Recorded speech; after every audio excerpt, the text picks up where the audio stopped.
Prastuti.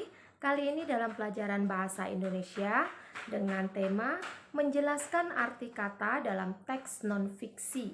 Ya, Bahasa Indonesia KD 3.7. Tujuan pembelajaran kita hari ini, setelah menganalisis, ya Bu Guru berharap kamu dapat mengetahui yang dimaksud dengan teks non-fiksi dengan benar. Ya, apa itu teks non-fiksi? Ya, nanti kita akan bahas bersama-sama. Kemudian setelah mengetahui teks non-fiksi, Bu Guru berharap kamu juga dapat menemukan kata sulit dan mencari artinya dengan benar.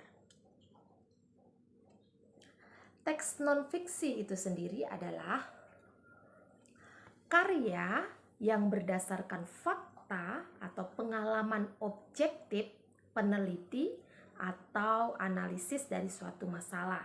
Ya, jadi teks non-fiksi itu berdasarkan fakta. Fakta itu kenyataan atau pengalaman atau peristiwa yang terjadi yang ditulis oleh penulis. Nah, contoh dari teks non-fiksi itu berupa laporan, kemudian ensiklopedia, artikel, berita, kemudian sejarah, peta, ya, kamus, karya ilmiah, skripsi, biografi seseorang, ya, fotografi dan diagram. Itu merupakan teks-teks fakta atau teks non-fiksi yang berdasarkan fakta atau kenyataan atau berdasarkan penelitian yang dibuat oleh penulis.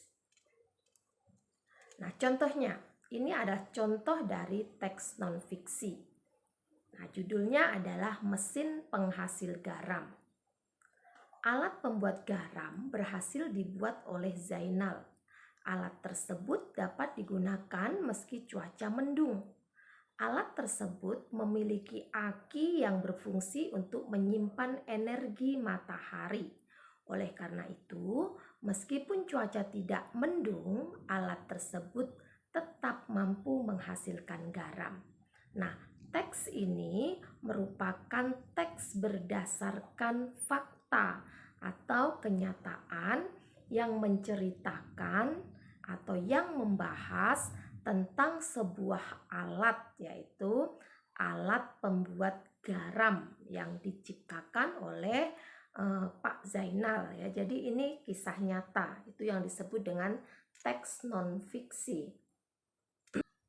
Kita akan mencoba mencari kata sulit dari sebuah teks berdasarkan contoh ini merupakan teks fakta atau teks non-fiksi berupa peta, ya, tentang kondisi curah hujan di suatu wilayah. Nah, di sini ada judul pola hujan di Indonesia, ya. Kemudian datanya berupa gambar peta pulau di Indonesia, peta wilayah berupa pulau-pulau yang ada di Indonesia. Ada 5 pulau besar di situ.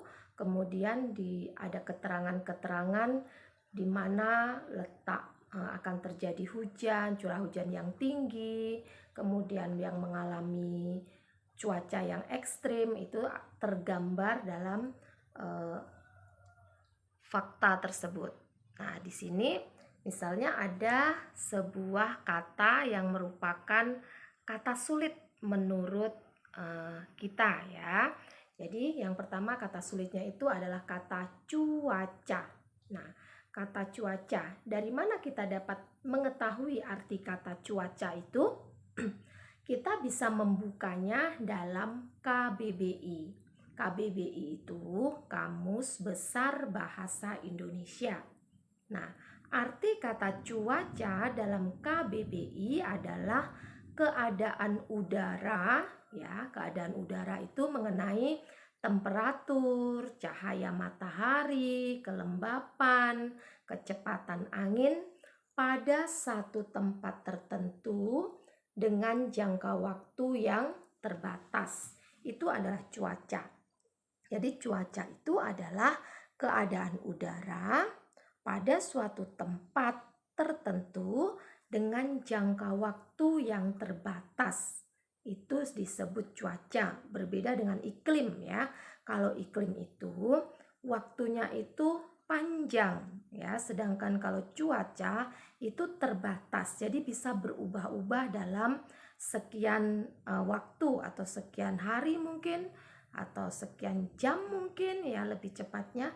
Jadi cuaca itu bisa berbeda-beda, bisa berubah-ubah dalam kurun waktu yang cepat dibanding dengan iklim. Oke, kesimpulannya, teks non-fiksi merupakan tulisan berdasarkan fakta atau kenyataan.